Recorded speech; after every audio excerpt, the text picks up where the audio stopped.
Hello Aries, thank you for joining me for your monthly forecast for April. This month begins with the potency of last month's full moon in your opposite sign of Libra still very much to the fore. Now that was squaring up with Saturn, the planet of structure. So as you come into this new month, however much you want to actualize some of your hopes and plans, I think there is the potential for some at least challenges to what you want to achieve. Part of the reason for this doesn't just come from Saturn. It comes from the fact that Mercury in your own sign is tracing its own steps and will continue to do so through to the middle of the month. That suggests that your own thinking around certain projects and plans that are key to you could be somewhat fluid. So it may be your own orthodoxy or the way you think about life coming in the guise of Saturn, may be something that sees you dissuading yourself from certain plans of action. Or then it could be that it is somebody else, that it is someone in a position of authority, or it may be someone that's linked to you within your family. Now Mercury is also in a right angle with Saturn in the first 9 days of this month. So whatever you're trying to achieve, the validity of it is going to be tested out somewhat by the force of Saturn. Now Saturn's right at the top of your scope in your 10th solar house, so it's all about ambition, goals, your role in life, how you fit in with others. It can be to do with the father, it can be to do with property, real estate and business, and also responsibilities. So it's possible you could find yourself, in terms of some of the things you want to achieve, almost going against what is expected of you from others, the societal norms, if you like. Now, if you're doing this, this will show great courage. And at the very heart of this month is an astonishingly bright new moon in your zodiac sign, which sees the moon alongside, and the sun alongside Uranus. Uranus, the planet of the unexpected, which has been with you full time since 2011 and 5 months of 2010. And it's really been shaking up your whole existence. Now this particular new moon really is giving you enormous confidence to dare to be different, to step outside what is normally expected of you. And that may mean that change may be part of the process. And we know that change can be a little scary.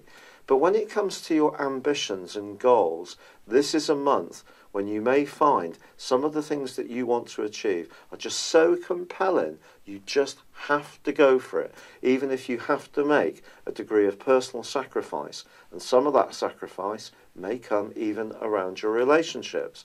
Because in the last 10 days of this month, there is an awesome conjunction between your ruler Mars and also Pluto, the planet of transformation.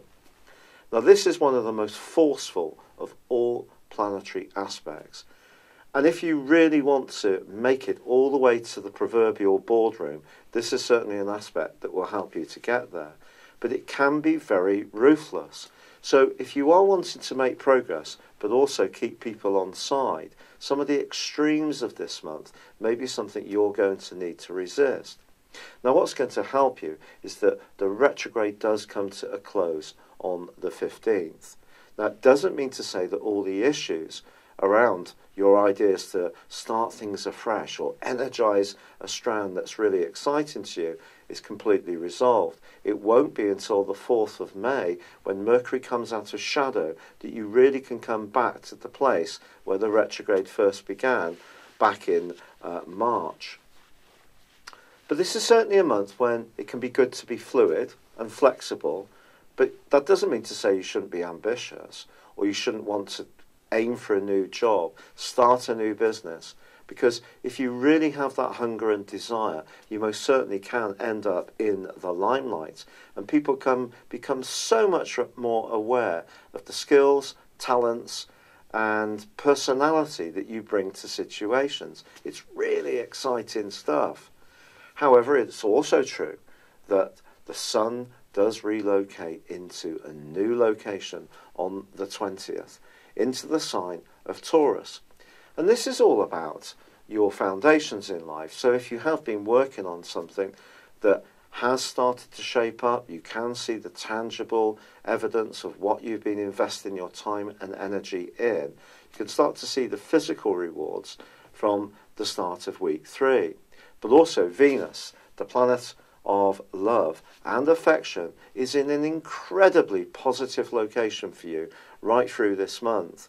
At the very end of March, she moved into your second solar house. So I think money can come through for you at the start of this month. The trick is probably not spending it on things that aren't really essential. This can also fire up your appreciation of the good things in life, creature comforts, good food, good wine, or even greater sensuality and intimacy.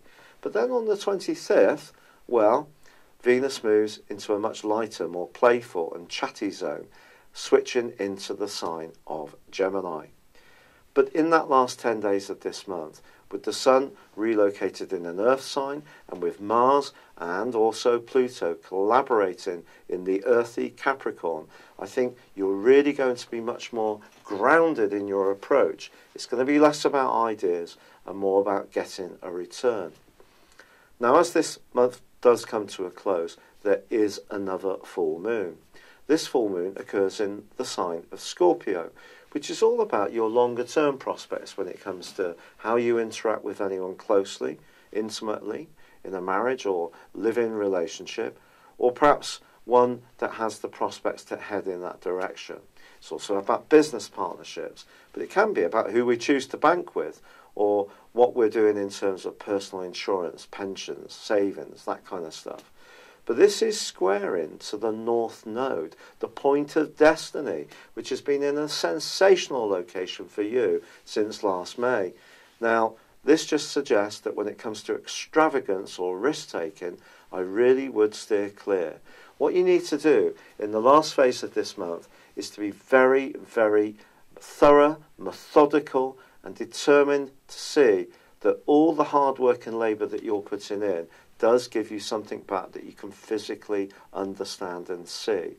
It's an exciting month. There could be clashes, I must be honest. There may be someone who finds your desire to get ahead really quite threatening, but it is one of those months where you have an opportunity to really put a marker down in the most incredible of ways. So it's really up to you whether you wish to seize it or not. It's been a real pleasure being with you. I'd love it if you would subscribe to my channel if you've yet to do so, or like or comment on this video. But for now, good luck and goodbye. Hello, thank you so much for watching my video. I'd love you to join me at my Horoscope Ace app. You can find this at www.horoscope-ace.com. You can use it through Android, iOS, Apple, or Facebook. Check out your ascendant or your moon sign, or download your free birth chart. There's all your favourite videos, plus there are daily, weekly, monthly and yearly horoscopes for general, love, Chinese and Indian astrology. If your passion is tarot, there's my brilliant 3-card money or love tarot readings too. And it's all there at www.horoscope-ace.com. Thank you.